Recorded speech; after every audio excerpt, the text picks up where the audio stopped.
अस्सलाम वालेकुम नाज़रीन, हम मेरे साथ अनीस भाई मौजूद हैं और हम PSL का तज़किरा कर रहे हैं कि PSL कैसा जा रहा है।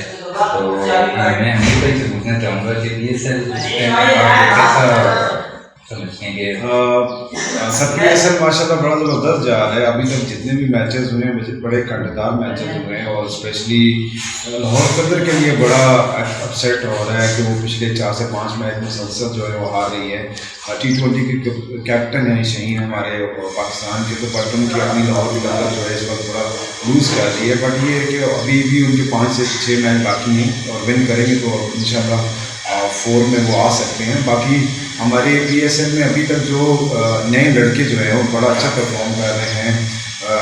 इसमें साइम अयूब ने पिछले PSL में बड़ी अच्छी परफॉर्मेंस की, इस PSL में भी वो अच्छा खेल रहे हैं और नए ख्वाजा नाफे जो हैं कराची से बहुत अच्छा खेल रहे हैं। और फिर हमारे पुराने जो लड़के थे जिनको चांस दिया गया नीचे लेके आए थे, शकील सऊद टेस्ट का प्लेयर है और बड़ा अच्छा उसने T20 में अपने आप को मनवाया है और पहले 2 मैचों में बड़ा अच्छा खेला है। तो इस तरह बड़ी कामयाब जा रही है हमारी PSL और इंशाल्लाह इसी से आगे T20 वर्ल्ड कप आ रहा है और बड़ी अच्छी टीम इंशाल्लाह बन सकती है। और हम कोशिश करें हमारे सिलेक्टर इसमें से जो लड़के हैं उनको पिक करें, नए लड़के, तो इंशाल्लाह मेहनत कर रहे हैं लड़के माशाल्लाह बड़ा अच्छा खेल रहे हैं।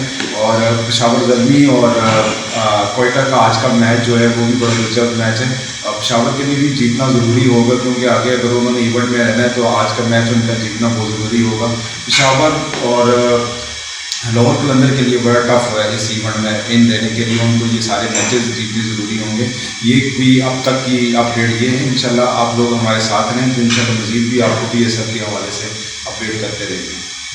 टीम कौन सी फेवरेट आप समझते हैं? मेरे ख्याल में अभी तक मुल्तान और कोटा ग्लैडिएटर्स जो हैं ये दोनों फेवरेट हैं और उसके साथ इस्लामाबाद की भी यूनिट काफ़ी अच्छा है। तो मुल्तान सुल्तान रिजवान बड़ी मेहनत कर रहे हैं और पिछले 2 टाइटल को जीते भी हैं और इस मतलब अभी काफ़ी चांस है उनके, जब टीम में यूनिटी हो तो वो अच्छा परफॉर्म करती है। शुक्रिया, हमारे साथ मौजूद थे अनीस भाई। फिर इंशाल्लाह आपको अपडेट करेंगे।